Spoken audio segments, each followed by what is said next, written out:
Lakshmana travels to Lac Viet in the time shortly following the Trung Rebellion. I've embarked on a journey to northern Vietnam.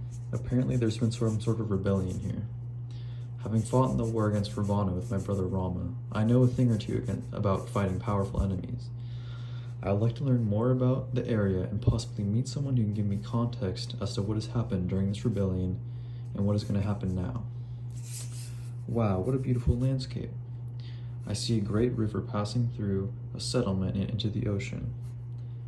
If I want to find information on what's happened here, I bet there in that settlement is going to be my best option.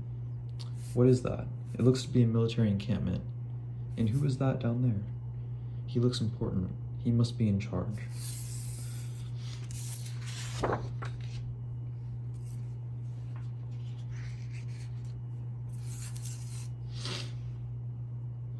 Excuse me, are you in charge here? Indeed I am. I'm the great pacifier of many rebellions, the wave-calming general himself.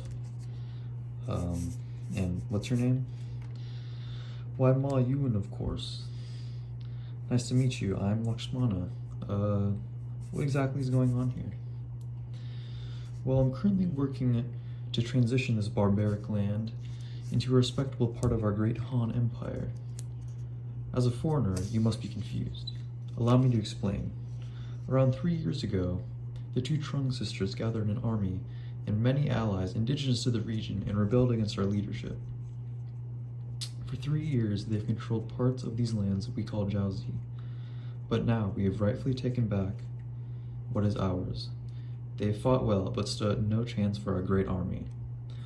I cautiously led 20,000 people, which combined the great army and 12,000 picked soldiers of Jiaozi, as well as 2,000 towered ships of various sizes.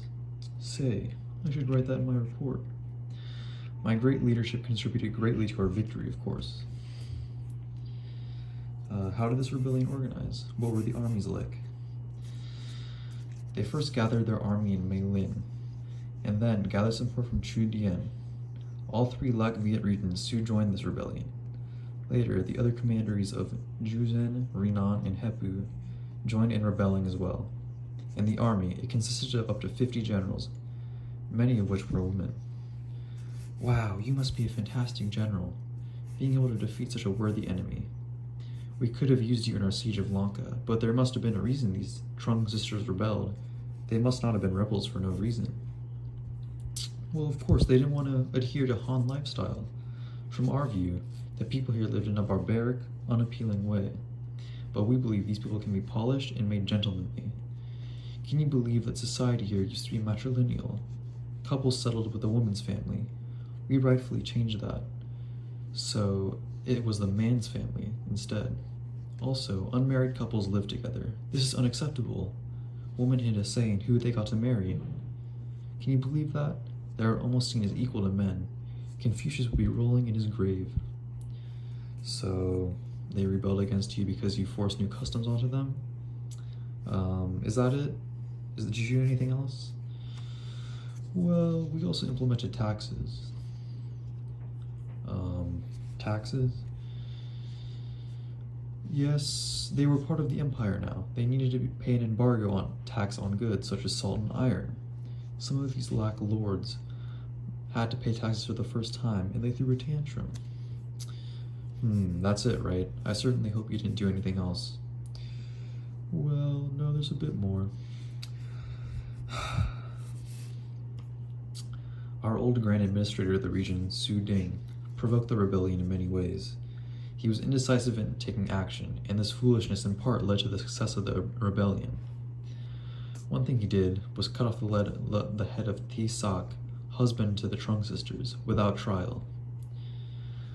What? Was Thi Sac Ravana? Did he have 10 heads? What was the point of this? You did this, forced different customs upon the people, and implemented taxes, and didn't expect a rebellion? I can see you were judging us, but we were spreading our great way of life to these people, as well as getting access to important goods, of course.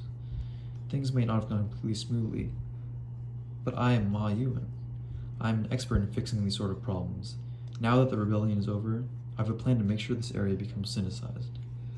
What is the plan exactly? I'm gonna win over the people, of course.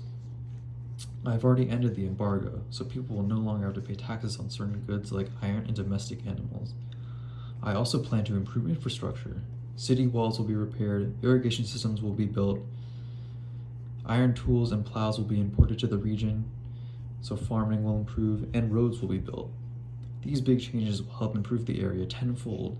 In addition, I have already pinpointed the discrepancies between Han and Viet law. I plan to explain these differences to the locals so they know to follow them.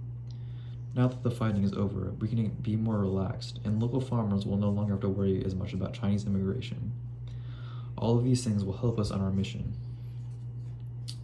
These seem like good actions to take, Ma Yuan, though I still think people will miss their indigenous practices and probably still practice them in some capacity. I think it wise to follow through, though. Wow, Ma Yuan, you truly are a wise general. Thank you, Lakshmana. Goodbye. Goodbye. What is this? A cart of fruit.